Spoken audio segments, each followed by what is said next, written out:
நம்மளுடைய கார் பார்த்திங்கன்னா இப்போ சர்வீஸ்க்கு போகுது. நம்ம காரினுடைய மாடல் என்னென்னா மாருதி நெக்ஸாவில் நம்ம வந்துட்டு ஃப்ரான்ஸ் டெல்டா ப்ளஸ் நம்ம எடுத்துருக்குறோம். நம்ம கார் 3வது சர்வீஸ்க்கு போகுது. ஆல்ரெடி 2 சர்வீஸ் வந்துட்டு போயிட்டு வந்துருச்சு. 2 சர்வீஸில் எனக்கு பயங்கர டிசப்பாயிண்டட்.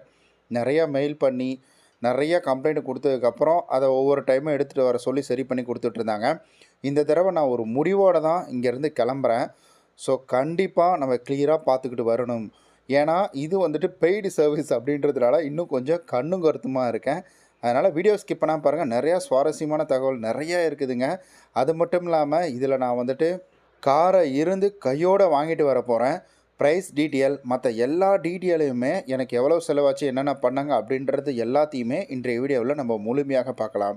கண்டிப்பாக இது உங்களுக்கு ரொம்ப உபயோகமாக இருக்கும். இப்போ நம்ம காரில் இருக்கிற பொருள் எல்லாமே எடுத்துடலாங்க. அதாவது பாருங்கள் எவ்வளோ பொருள் வச்சுருக்கேன்னு சொல்லிட்டு இதெல்லாமே எடுத்து நம்ம வீட்டிலே வச்சிடலாம். ஏன்னா இந்த காரை நம்ம சர்வீஸ் விடக்குள்ளே அவங்களே சொல்லுவாங்க, இது போல் காரில் எந்த பொருளும் வச்சுருக்காதீங்க, காசு இது போல் வந்துட்டு பவர் பேங்க். இந்த பவர் பேங்க் நான் எதுக்காக இப்போ வச்சுருக்கேன்னா, இப்போ நாங்கள் போய் சர்வீஸ் சென்டரில் வெயிட் பண்ணோம் இல்லைங்களா, அதுக்காக தான் எடுத்துகிட்டு போகிறேன். இல்லைன்னா காரில் பவர் பேங்க் வைக்கவே மாட்டேன் நான். ஸோ மற்றபடி எல்லா கேஜெட்டுமே நம்ம எடுத்துடலாம் வண்டியிலேருந்து. நீங்கள் ஏதாவது பர்ஸ் வச்சுருக்கீங்களா, என்னென்ன ஏதாவது பொருள் வச்சுருக்கீங்களா அப்படின்றத பார்த்துட்டு எல்லாத்தையுமே வந்துட்டு கரெக்டாக எடுத்துக்கோங்க. ஓகே, வெற்றிகரமாக ஒரு மணி நேரம் ட்ராவலுக்கு அப்புறம் நம்மளுடைய சர்வீஸ் சென்டருக்கு வந்துட்டோங்க. சர்வீஸ் சென்டர் பார்த்திங்கன்னா கீழ்கட்டளையில் இருக்குது. இதுதான் சர்வீஸ் சென்டர். இடம்லாம் பார்த்திங்கன்னா நல்லா வந்துட்டு ஸ்பேஷியஸாக நிறையா வந்துட்டு இருக்கும். பட் மெயின்லேயே இந்த சர்வீஸ் சென்டர் இருக்குங்க. நம்ம காரை இப்போ பார்த்துடலாம்.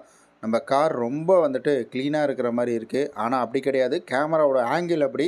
நீங்கள் நேரில் பார்த்தீங்கன்னா என்னடா இது குப்பை வண்டி பார் இருக்குது அப்படின்னு தான் கேட்பீங்க. ஸோ ரொம்ப டஸ்ட்டாக தான் இருந்துச்சு. உள்ளே பாருங்கள் மேட்டெல்லாம் எப்படி இருக்குது பாருங்கள். மேட்டு உள்ளே பார்த்திங்கன்னா உங்களுக்கு அந்த டஸ்ட்டு அப்படின்றது உங்களால் கண்டிப்பாக வந்துட்டு பார்க்க முடியும். ஸோ இதில் உங்களுக்கு அந்த கலர் சேஞ்சஸ் அப்படின்றது நம்ம ஆஃப்டர் வீடியோ உங்களுக்கு நல்லாவே தெரியுங்க. இப்போ வந்து முன்னாடி பார்த்தாச்சுங்களா, இப்போ நம்ம பின் சீட்டில் பார்க்கலாம். கீழெல்லாம் பார்த்திங்கன்னா அது எப்படி இருக்குது பாருங்கள். ரொம்ப டார்க்கு கிடையாது, ரொம்ப வெளிரி போன மாதிரி எல்லாமே இருக்கும். பார்க்கக்குள்ளே பார்த்திங்கன்னா ஒரு மாதிரி டிசப்பாயிண்டடாக இருக்கும். இப்போ நம்ம பேனட்டை ஓப்பன் பண்ணி பார்த்துடலாம், பேனட்டில் எப்படி இருக்குதுன்னு சொல்லிட்டு. ஒரு சிலர் கமெண்ட் பண்ணியிருந்தாங்க, எப்பா என்னப்பா உன் பேனட்டே நீ துடைக்க மாட்டா போல் அப்படின்னு சொல்லிட்டு.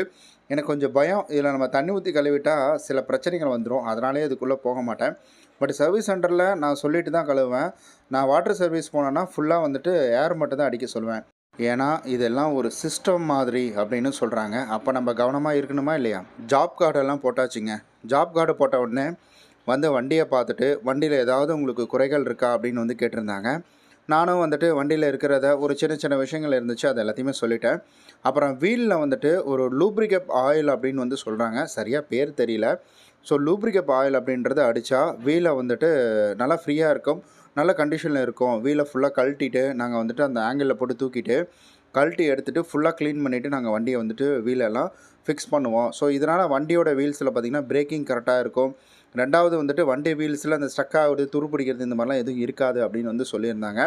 இதற்கு சார்ஜஸ் பார்த்திங்கன்னா 1100 நாங்கள் சார்ஜஸ் பண்ணுறோம் சார் அப்படின்னு சொல்லியிருந்தாங்க. அதுக்கப்புறம் என்ன பண்ணுறது, வண்டி வாங்கியாச்சு, யானையை வாங்கியாச்சு, தீனியை போட்டு தானே ஆகணும் அப்படின்னு சொல்லிட்டு சேஃப்டி தான் ரொம்ப முக்கியம் அப்படின்னு சொல்லிட்டு நான் என்ன சொல்லிட்டேன்னா, சரி ஓகே பண்ணிவிடுங்க, அதுக்கான ரிசிப்டை கொடுத்துருங்கன்ட்டேன். அப்புறம் நமக்கு பசிக்கும் இல்லைங்களா, அதனால் நான் ஹோட்டல் வந்துட்டேன். 2 தோசை ஒரு வடை வச்சு ஒரு கட்டுன்னு கட்டிட்டு அங்கேருந்து அப்படியே ஜாலியாக சர்வீஸ் சென்டரை நோக்கி நடக்க ஆரம்பிச்சிட்டேங்க. ஸோ இங்கேருந்து பார்த்திங்கன்னா சாப்பிட்றது ஒரு 1/2 கிலோமீட்டராவது கண்டிப்பாக இருக்கும். ஆனால் இந்த ஒரு விஷயத்த நம்ம ஒத்துக்கிட்டே ஆகணுங்க. இது நிறையா பேருக்கு இது நடக்கும்னு நினைக்கிறேன். என்னென்னா நம்ம கார் வச்சுருக்குறோம் இல்லைங்களா, காரை நம்ம எங்கே வேணால் விடுவோம். அதாவது வீட்டுக்கு வெளியில் இல்லை பார்க்கிங் பிளேஸில் இங்கெல்லாம் பார்க் பண்ணாலும் நமக்கு சின்னதாக ஒரு பயம் அப்படின்றது இருக்கும். ஐயோ கார் எங்கே இருக்குது அங்கே இருக்குது அப்படின்ற மாதிரி ஒரு பயம் அப்படின்றது கம்பல்சரி நமக்கு இருக்கும். அதுவே அதை சர்வீஸ் சென்டரில் விட்டுட்டு வரோம் அப்படின்னாலே நமக்கு மனசே கேட்காது அங்கேருந்து போகிறதுக்கு. அதனால தான் எனக்கு ஹாஃப் டே லீவு வந்தாலும் பரவாயில்லன்னு சொல்லி பர்மிஷனை போட்டு உக்காந்து நான் வண்டியை வந்துட்டு சரி பண்ணி கையோடு வாங்கிட்டு போயிடுறேன் அப்படின்னு சொல்லிட்டு நான் இங்கே வண்டிக்காகவே வந்து காத்துட்ருக்கிறேன். இதில் இன்னொரு ரீசனும் இருக்குங்க. என் கண் முன்னாடியே முதல் சர்வீஸ் பண்ணக்குள்ள அந்த வீலிங் வந்துட்டு ஸ்பின் ஆகிற அளவுக்கு ஒருத்தர் வண்டி எடுத்தார். அப்போ ரொம்ப சண்டை போட்டேன் நானே ஏன்டா திட்டினேன் ஆகிப்போச்சு. ஏன்னா நம்ம வந்துட்டு வண்டியை டக்குன்னு அந்த மாதிரி நம்ம முன்னாடி வீல் ஸ்பின் ஆகிற அளவுக்கு சுற்றுறாங்க. அந்த டயர் ரோலிங் ஆகுதுங்க. அதை பார்த்த உடனே பயமாயிடுச்சு. அப்புறமேட்டுக்கு பிடிச்சி கேள்வி கேட்டு விட்டேன் நான். என்னங்க இப்படி ஏன் கண்ணு முன்னாடி இப்படி பண்ணுறீங்க அப்படின்னு சொல்லி திட்டிட்டேன். அதுக்கப்புறம் இந்த மாதிரிலாம் பண்ணாதீங்க, கஷ்டப்பட்டு நாங்கள் வண்டி வாங்குகிறோம், அதை நீங்கள் இந்த மாதிரிலாம் ஓட்டினா எப்படிங்க, அதுவும் ஏன் கண் முன்னாடியே ஓட்டினா எப்படிங்க, ரொம்ப கஷ்டமாக இருக்காதா, பார்த்து உங்கள் பொருள் மாதிரி பத்திரமா நடத்துங்க அப்படின்னு சொல்லியிருந்தேன். அப்புறம் அவரும் எதுவும் சொல்ல, இது கூட ஒரு ரீசனாக இருக்கலாம். பேசிக்கிட்டே நம்ம சர்வீஸ் சென்டரும் வந்துட்டோம். சர்வீஸ் சென்டர் வந்ததுக்கப்புறம் அப்படியே மேம்போக்கா சர்வீஸ் சென்டர் ஒரு ஃபோட்டோ எடுத்துக்கலாம் அப்படின்னு சொல்லிட்டு அதையும் எடுத்துட்டேன் நான். சாப்பிட்டு வர்றதுக்குள்ள வண்டியை வந்துட்டு மேலே தூக்கி வச்சுட்டாங்க. பார்த்த உடனே பக்குன்னு ஆயிடுச்சு. அடப்பாவிகளா இவ்வளோ சுறுசுறுப்பாக வேலை செஞ்சுட்டு இருக்கிறாங்களே அப்படின்னு சொல்லிட்டு பார்த்தேன். ரொம்ப நாள் கழித்து நம்ம வண்டியை இந்த ஆங்கிளில் நம்ம பார்க்குறோம். ஸோ ஃபஸ்ட் டைம் வண்டி எடுக்கக்குள்ள மேலே டாப்பில் பார்த்தோம். பட் இந்த தடவை வீலெல்லாம் கழட்டி எல்லாமே செக் பண்ணாங்க. அதையும் நம்மளால் இந்த இடத்துல இருந்து பார்க்க முடியுது. அதுக்கு அவங்களே பர்மிஷனும் கொடுத்தாங்க. நான் கேட்டிருந்தேன், உள்ளே போய் வீடியோ எடுக்கலாமா அப்படின்ற மாதிரி கேட்டிருந்தேன். பட் ஆனால் அவங்க அக்செப்ட் பண்ணிக்கல. ஏன்னா உள்ளரெல்லாம் விட முடியாது சார், நாளைக்கு எல்லாருமே வந்துட்டு கேட்க ஆரம்பிச்சிருவாங்க அப்படின்னு சொல்லிட்டு, நீங்கள் வேணால் இந்த இடத்துல இருந்து வேணால் பார்த்துக்கோங்க, என்ன பண்ணுறோம் ஏது பண்ணுறோம் அப்படின்றத வந்துட்டு இந்த இடத்துல இருந்து பார்த்துக்கோங்க அப்படின்னு வந்து சொல்லியிருந்தாங்க. அதனால தான் நானும் இங்கேருந்தே வந்துட்டு வீடியோ எடுத்துட்டேன். ஸோ நம்ம வண்டியை பார்க்கணும் இல்லைங்களா, செய்கிறாங்க என்னன்றதை பார்க்குறது ஒரு ஹாப்பினஸ் தானே. அதனால் இந்த இடத்துலேருந்து நான் வீடியோ அப்படின்றத எடுத்துக்கிட்டேன். ஸோ எல்லா வேலையுமே பக்காவாக நம்ம கண் முன்னாடியே செஞ்சாங்க. அப்புறம் டீ டைம் வந்துருச்சு. ஸோ டீயும் வந்துட்டு அவங்களே ப்ரொவைட் பண்ணுறாங்க. ஸோ டீ வந்துட்டு சொன்னேன், ஒரு அக்கா கொண்டு வந்து கொடுத்தாங்க. ஸோ இந்த டீ குடிச்சு ரொம்ப நாள் ஆச்சு. கோயம்புத்தூரில் இருக்கக்குள்ள தான் இந்த மாதிரி டீ குடிச்சது. பட் இப்போ இந்த டீ குடிக்கிறதுக்கு ரொம்ப ஹாப்பியாக இருந்தது. ஸோ அப்புறம் டீ போடுக்கான்னு சொன்னால் டீ போட்டு கொடுத்தாங்க. ஸோ ரொம்ப நல்லா இருந்துச்சு. அதை குடிச்சிட்டு அப்படியே வெளியில் போனேன். வெளியில் வரக்குள்ள இது ஃபில்ட்ரு மாதிரி ஒன்று கீழே கடந்ததுங்க. என்னென்னு நல்லா ஊற்று பார்த்தா ஏசி ஃபில்ட்ரு தான் அது. இந்த ஏசி ஃபில்டரில் நிறையா கடிச்சு வச்ச மாதிரி நிறையா இருந்தது. அதுக்கப்புறம் இன்னும் கொஞ்சம் கிட்ட உத்து பார்த்தா இந்த வந்துட்டு எலியோட பாத்ரூம் இருக்குது பார்த்தீங்களா, எலி புழுக்கன்னு சொல்கிறாங்களா, அந்த எலி புழுக்க அப்படின்றது நிறையா இருந்தது. இது நான் கேட்டேன். அப்புறம் அவங்க சொன்னாங்க, நீங்கள் வந்துட்டு கரெக்டாக அதை பார்க்கலைன்னா அதுக்கு வண்டி ரொம்ப நாள் நின்றுட்டு இருந்து ஏசி யூஸ் பண்ணாமல் இருக்குன்னா இந்த மாதிரி உள்ளே போயிட்டு இப்படி தாங்க பண்ணி வச்சுருவோம் அப்படின்னு சொல்லியிருந்தாங்க. நீங்களும் கவனமாக இருங்க. ஓகே, இப்போ நம்ம காரை ஒரு வழியாக சர்வீஸ் பண்ணி முடிச்சிட்டாங்க. இப்போ உள்ளெல்லாம் எப்படி இருக்குது அப்படின்றத பார்த்துடலாம். நீங்கள் ஆல்ரெடி அந்த சின்னதாக வந்துட்டு டயரை கழட்டி பண்ணதெல்லாம் பார்த்துருப்பீங்க. ஸோ டயர்னுடைய க்ளீனஸ் பாருங்கள் எப்படி இருக்குன்னு. முதல்ல இருந்ததுக்கு இப்போ இருந்ததுக்கும். இப்போ நம்ம வந்துட்டு சுற்றி ஒரு பார்வை பார்த்துட்டு வந்துடலாம்.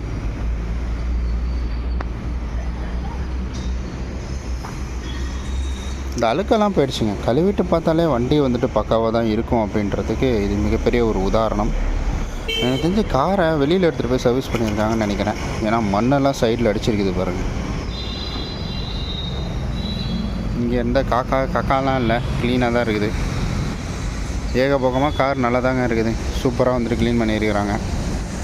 ஆனால் அங்கங்கே இந்த ஸ்க்ராச்சஸ் பார்க்க தான் நெஞ்சில் கோடு போட்ட மாதிரி இருக்குது. அப்புறம் இதுவும். ஸோ மற்றபடி அவுட்டோர் லுக் எல்லாமே ஆல் குட் தான், சூப்பராக இருக்குது. இப்போ உள்ளே ஒரு பார்வை பார்த்துடலாம். வாவ்,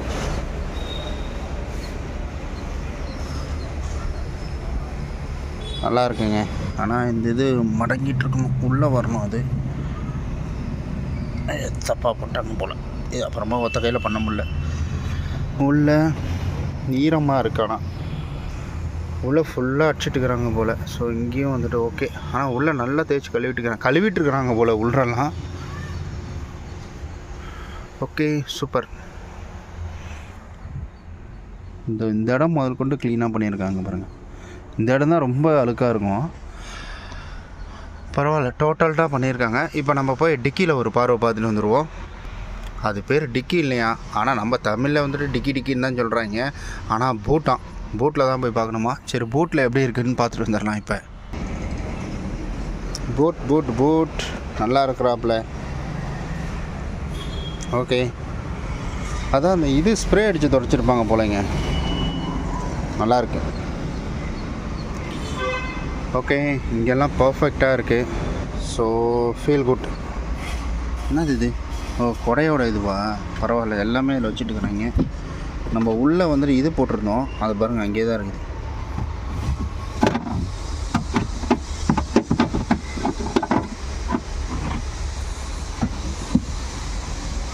தூக்கிட்டு அடிச்சிருக்காங்களா பார்ப்போமா?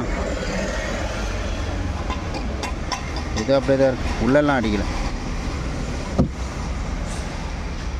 ஓகே, மற்றபடி சூப்பராக எல்லாமே க்ளீன் பண்ணி தான் வச்சுருக்குறாங்க. நல்லா இருக்குது இங்கே. ஓகே, இப்போ ஃப்ரண்ட் சீட்டுக்கு போயிடுவோம்.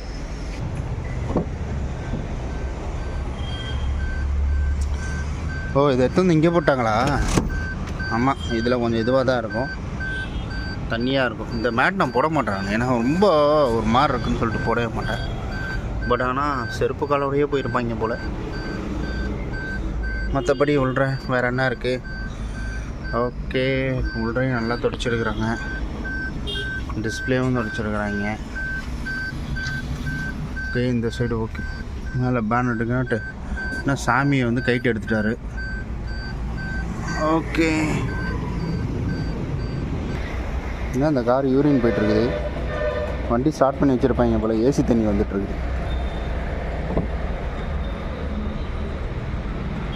இந்த இடம் தான் பத்திரமா இருக்கணும், அந்த காரையும் டேமேஜ் பண்ணக்கூடாது, நமக்கும் எதுவும் ஆகிடக்கூடாது. ஓகே, பக்கா. ஆடா பாவிங்களா, இதை க்ளீன் பண்ணவே இல்லையா? உள்ளே எவ்வளோ கேவலமாக இருக்குது. ஏதாவது ஒரு டிசப்பாயிண்டட் கொண்டு வந்துடுறாங்கப்பா. சரி, ஓகே, மற்றபடி எல்லாம் ஓகே. அடுத்தது வண்டியை ஸ்டார்ட் பண்ணி வண்டி எப்படி ஓடுது, அதனுடைய ஃப்ளோ எப்படி இருக்குது அப்படின்றது எல்லாத்தையும் ஒன் பை ஒன்னாக பார்த்துடலாம். முக்கியமானதுங்க, முன்னாடி பேனட்டை ஓப்பன் பண்ணி பார்க்கணும்ல, அதையும் பார்த்துருவோம். இப்போது இதில் பார்த்தீங்கன்னா இப்போ நம்ம வண்டிக்கான ஆயிலையும் மாற்றிருக்கிறாங்க, தண்ணி அடித்து உள்ளே நல்லா க்ளீன் பண்ணியிருக்காங்க போல். அப்புறம் பிரேக் ஆயில் மாற்றிருக்காங்க. ஓகே, அப்புறம் இந்த ஃபில்ட்ரு வந்துட்டு, இந்த ஃபில்டர்லேயும் வந்துட்டு சேஞ்ச் பண்ணி போட்டிருக்காங்க. சேஞ்ச் பண்ணால் எனக்கு தெரிஞ்சு தொடச்சிட்டு தான் போட்டாங்கன்னு நினைக்கிறேன். கூலண்ட் ஆயில் அதே லெவலில் தான் இருக்குது, கூலண்ட் ஆயில் மாற்றலைன்னு நினைக்கிறேன். ஆனால் இந்த ஃபில்ட்ரு ரொம்ப முக்கியம், இது அடிக்கடி தொடச்சி போடணும்னு சொன்னாங்க. அடிக்கடினா நம்ம சர்வீஸ் வரக்குள்ள ஒரு 6 மாதத்துக்கோ இல்லை ஒரு வருஷத்துக்கோ ஒரு டைமு, ஒரு வருஷத்துக்கு கூட இல்லை, ஒரு 10,000 கிலோமீட்டர் ஓடினதுக்கப்புறம் துடைக்கணும் அப்படின்னு சொல்லியிருந்தாங்க. ஸோ மற்றபடி உள்ளெல்லாம் க்ளீனாக தான் இருக்குது. நம்ம முதல்ல பார்த்ததுக்கும் இப்போ பார்க்குறதுக்கும் உங்களுக்கு வித்தியாசம் தெரியும். சூப்பர். ஓகே காய்ஸ், இப்போ தான் வந்தேன் நான் வீட்டுக்கு. வந்து அப்பா சாமி செம்ம தலைவலி, வெயிலில் போயிட்டு வந்தது. ஓகே, வண்டியெல்லாம் சரி பண்ணிட்டாங்க. வண்டி சூப்பராக இருந்துச்சு. ஃபஸ்ட்டு இருந்ததுக்கு இப்போ ஓகே, நல்ல சர்வீஸும் இருந்தது. நம்ம விஜய் ப்ரோ தான் இதை வந்துட்டு சரி பண்ணி கொடுத்தாரு. அவர் தான் இதை அட்டன் பண்ணார். ஸோ கீழ்கட்டையில் விஜய் அப்படின்றவர் தான் இதை அட்டன் பண்ணி எனக்கு சரி பண்ணி கொடுத்தாரு. நான் நிறையா இஷ்யூஸ் சொல்லியிருந்தேன், அந்த இஷ்யூஸ் எல்லாத்தையுமே வந்துட்டு கிளியர் பண்ணி கொடுத்துட்டாரு. ஸோ ரொம்ப ஹாப்பியாக இருந்தது. நம்ம இத்தனை நாள் வந்துட்டு பயங்கர கடுப்பில் இருந்தோம், இந்த சர்வீஸ் போனாலே இந்த மாதிரி பண்ணிடுறாங்களே அப்படின்ற மாதிரி. பட் இப்போ அந்த கடுப்பு அப்படின்றது கிடையாது. ஏன்னா நம்ம சாட்டிஸ்ஃபைடாக இருக்குது, வண்டியை கழுவி எனக்கு ஃபுல்லாக நீட்டாக கொடுத்துட்ருக்காங்க. பட் இதற்கான சார்ஜஸ் அப்படின்றது பார்த்திங்கன்னா 7,100 கிட்ட சார்ஜஸ் பண்ணாங்க. ஸோ இதற்கான பில் ரெசிப்ட் எல்லாமே கொடுத்துட்டாங்க. எக்ஸ்ட்ரா நம்ம அந்த வீலை கழட்டி செக் பண்ணுறதுக்கான சார்ஜஸ் அப்படின்றது ஒரு 1000 எக்ஸ்ட்ரா வந்துச்சு. மற்றபடி ஜென்ரலாக இந்த ஆயில் மாற்றுறது இதெல்லாமே ஸோ 6000 கிட்ட ஆச்சுன்னு நினைக்கிறேன். பட் ஆனால் நமக்கு தெரிஞ்சவர் நம்மளுடைய ரிலேட்டிவ் ஒருத்தர் இந்த நம்ம இதே சேம் வண்டி தான், ஆனால் அவங்க டெல்டா, நம்ம டெல்டா ப்ளஸ்ஸு. ஸோ அவங்களுக்கு எவ்வளோ ஆச்சுன்னா 4,500 சம்திங் ஆச்சுன்னு சொன்னாங்க. பட் எந்த அளவுக்கு அது உண்மைன்றது தெரியல. பட் நமக்கு அதுக்கான ரிசிப்ட் அப்படின்றது கொடுத்துட்டாங்க. கொஞ்சம் கம்மி பண்ணி தர சொல்லி கேட்டேன். அவர் என்ன சொன்னார்னா, இதில் எதுவும் பண்ண முடியாது சார், நெக்ஸ்ட் பில்லில் பார்த்துக்கலாம். ஸோ பில்லிங்கில் வந்துட்டு நான் லேபர் சார்ஜஸ் வேணால் கம்மி பண்ணி கொடுக்குறேன், அதில் என்ன பண்ண முடியுமோ பெஸ்ட்டாக பண்ணுறேன் அப்படின்னு சொல்லியிருக்கிறாரு. ஸோ சர்வீஸ் அப்படின்றது என்ன பொறுத்தளவுக்கு எனக்கு இந்த சர்வீஸ் நல்லாவே இருந்தது. நான் அப்புறம் அந்த சிஸ்டம்க்கு ஒரு ப்ராப்ளம் சொல்லியிருந்தேன் இன்ஃபோடைமனுக்கு. அந்த இன்ஃபோடைமனை பற்றி நான் தனியாக ஒரு வீடியோ பண்ணுறேன் நான், அந்த வீடியோவும் கூடிய சீக்கிரம் வரும். ஸோ அந்த இன்ஃபோடைமனில் ஒரு சில அப்டேட்டிங் இருந்துச்சு. ஸோ அதையும் எனக்கு பென்ட்ரைவில் காப்பி பண்ணி எனக்கு அதே இடத்துல சரி பண்ணி கொடுத்தாங்க. ரொம்ப happy, I am satisfied. So 2 சர்வீஸும் எனக்கு ரொம்ப டிசப்பாயிண்டட். பட் இந்த சர்வீஸ் அப்படின்றது ரொம்ப சாட்டிஸ்ஃபைடாக இருந்துச்சு. ஓகே நண்பர்களே, நம்ம நாளைக்கு இது போல் ஒரு நல்ல வீடியோவில் சந்திக்கலாம். ஸோ இது போன்ற கார் சம்மந்தப்பட்ட விஷயங்கள் நீங்கள் தெரிஞ்சுக்கணும் அப்படின்னு நினச்சிங்கன்னா மறக்காமல் நம்ம சேனலை சப்ஸ்கிரைப் பண்ணிக்கோங்க.